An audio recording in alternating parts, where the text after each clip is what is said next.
1월 6일. 그래도 2년 아닙니까? 해를 넘기는데, 2년 되기 결코 짧지 않은 시간입니다. 제가 이 대상포진이라서 한 일주일 동안 입원해 있었는데, 그러고 그 다음에 붙잡혀 왔거든요. 대상포진 굉장히 아프다고 그러죠. 예. 근데 뭐, 그 약을 오래 먹어야 된다는데, 그걸 뭐 못했어요, 여기 오는 바람에. 못 먹었어요. 그랬더니 이게 막 도져가지고서 도저히 어떻게 할 길이 없다 입원했는데, 제가 굉장히 걱정은 했습니다. 이게 무슨 뭐 정치적인 그런 걸 할 줄 모르는 사람입니다. 그래서 저를 입원을 해서 좀 치료받았습니다. 자, 임명진의 인적 쇄신을 놓고 새누리당이 지금 내홍이 갈수록 깊어지는 분위기입니다. 자, 고영신 교수께 지금 본인이 지금 대상포진이 걸려서 지금 상당히 약을 먹어야 되는데 이게 지금 약도 제대로 못 먹고 있어서 상당히 이게 좀 비유인데 내가 이렇게 와서 힘들게 하는데 내가 지금 나가라고 해서 지금 인적 쇄신을 해보겠다는데 왜 거부하고 있느냐. 오늘 참 어떻게 보면은 상당히 독설도 많이 본인의 뭐 진심을 그 자신의 뭐 대상포진을 가지고 이렇게 비유해서 얘기하는 거. 사실 대상포진이 엄청나게 아프고 저게 상당히 약을 오래 먹어야 합니다. 특히 뭐 머리 같은데 이렇게 대상포진이 걸리면 평생 갈 수도 있어요.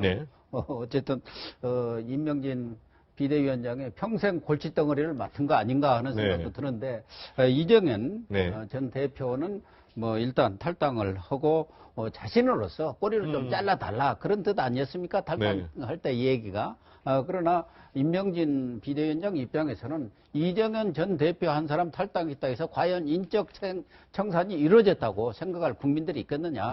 최소한도 이번 이런 사태 말하자면 탄핵 사태까지 온 데 대해서 결정적인 책임이 있는 최경환 또 서청원 두 의원 정도는 같이 동반 사퇴를 해줘야 그나마 체면 치레는 하는 것 아니지 않겠나. 그런데도 불구하고 지금 최경환 의원은 나는 죽어도 못 나가겠다. 한 사람이 있을 때까지 나는 한나라당을 지키겠다. 이렇게 새누리당을 지키겠다는 결사 항전 의지를 표명하고 있고 또 뭐 서청원 전 최고도 의원들한테까지 편지 보내서 이거 이렇게 3년이나 남은 의원을 내보내라는 거, 억지로 내보내는 것은 예의가 아니다. 그러니까 임명진 위원장으로서는 어쨌든 뭐 8일까지 그 부분에 대해서 6일까지였습니다. 자신의 입장. 거치는 이제 8일날. 거치까지를 포함해서 입장을 밝히겠다고 한 상황이기 때문에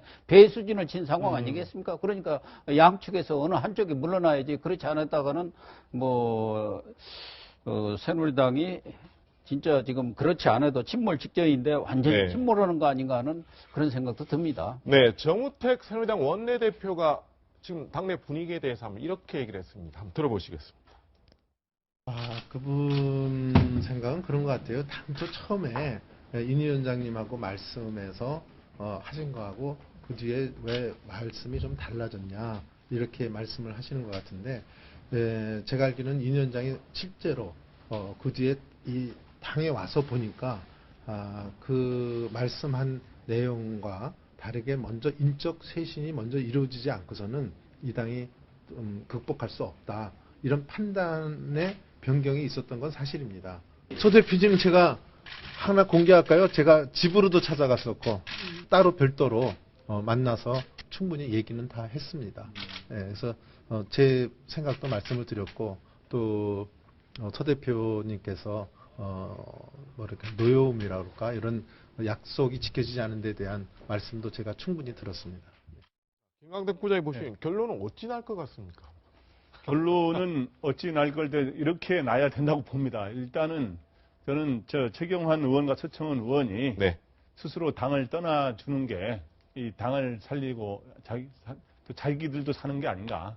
자진해서 먼저 탈당을 해주는 게. 그러니까 원래는 이 임명진 비대위원장을 소위 말해서 영입을 할 때 정우택 원내대표가 이제 모시는 형식을 취했습니다만은 서청원하고 최경환 의원이 동의를 했어요.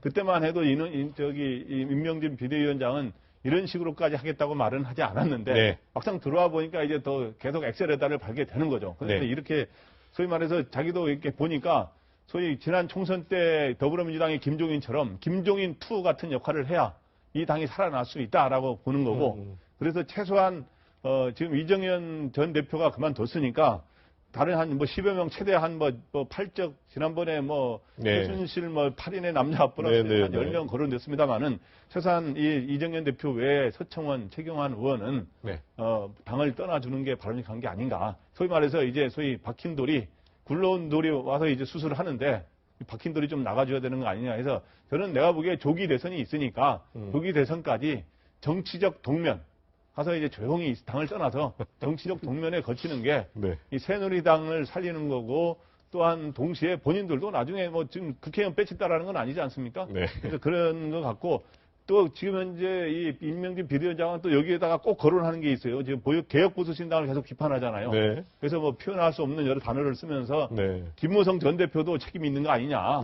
그러면서 이제 이 사람들을 물러나게 하면 김무성 전 대표에 대한 공세도 굉장히 강하게 되는 거죠. 자, 시끄러운 건 여당뿐만이 아니고 지금 민주당도 좀 고민이 있는 것 같습니다. 한번 보겠습니다. 지금 촛불 민심이 요구하는 그런 대청산과 개혁을 해내려면 오히려 5년 임기도 짧죠. 그래서 지금 임기 단축을 이야기하는 것은 너무 논의가 앞서가고 있는 것이다. 더불어민주당의 친문 세력이 개헌 논의를 방해하기 위한 전략 보고서를 작성한 사실이 동아일보 보도에 의해 밝혀졌습니다. 경천 동지할 노릇입니다. 세월호 특조위에 세월호 조사를 방해하는 세력을 심어 고귀한 생명을 놓고 당량만을 쫓은 죄를 저질렀던 새누리당과 다를 게 무엇이 있습니까? 자, 정호기 의원님, 저게 이제 뭐 친문 의원들끼리 뭐 돌려봤다 이런 것보다는 아마 이쪽은 해명이 자 대선주자 5명 우리가 친문 아닌 또 비문 대선주자들한테 다 이 보고서를 보냈다 이렇게 이제 해명을 했습니다. 문재인 캠프 쪽에서. 다만 이게 개헌 저지 보고서를 만들었다.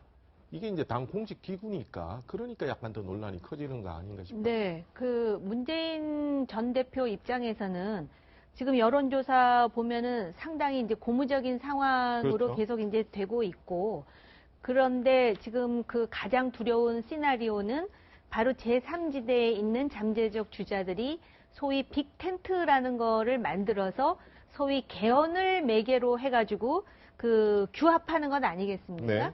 그러다 보니까 이제 아마 전략적으로 이런 보고서를 만든 게 아닌가 싶고요.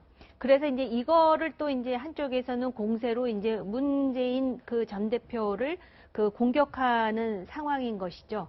그런데 제가 볼 때는 지금 과연 그 빅텐트가 지금 그 대통령 탄핵과 관련한 그런 일련의 어떤 과정이 이제 진행이 되고 있는데 이 빅텐트가 빨리 그 소위 지붕이라도 빨리 만들면서 구체화되지 않는다면 이 상황이 굳어질 개연성도 있습니다. 왜냐하면 지금 대선이 결국은 그 탄핵과 관련한 결론이 3, 4월이면 결국 대선은 5, 6월에 그 치러질 가능성이 높다 그런다면 애초에 12월 대선이 아닌 이상 시간이 굉장히 부족하거든요. 그렇죠.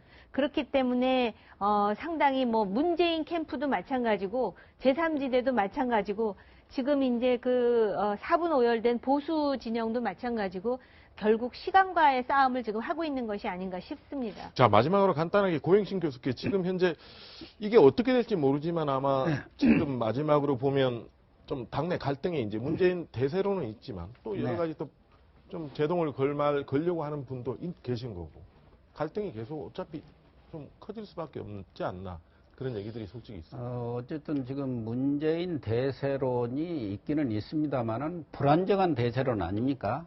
말하자면은 실질적으로 반기문 총장과의 지지율 역전이 일어나기는 했지만 그것이 거의 오차 범위 내에 있고 무응답층 소위 무응답층이 한 30% 이상이 되고 있기 때문에 그것이 언제든지 바뀔 수 있는 그런 가능성이 있는 상황인데다가 최근에 지금 뭐 김종인 전 대표는 말할 것도 없고 손학규 또 전 대표 또 안철수 의원 또 반기문 총장 이런 대연대 어떻게 보면은 중도 개혁 세력들의 대연대가 이루어질 가능성이 크기 때문에 문재인 대 반문재인, 개헌파 대 호헌파 이런 대립구도로 갈 경우 실질적으로 문재인 대표의 그러한 그 대세론이 지속된다고 이렇게 장담하기 어려운 상황인데다가 또 민주당 내에도 네. 또 개헌파들이 상당수 있고 문재인 대표 저러한 행태에 대해서도 불만을 갖는 세력들도 있기 때문에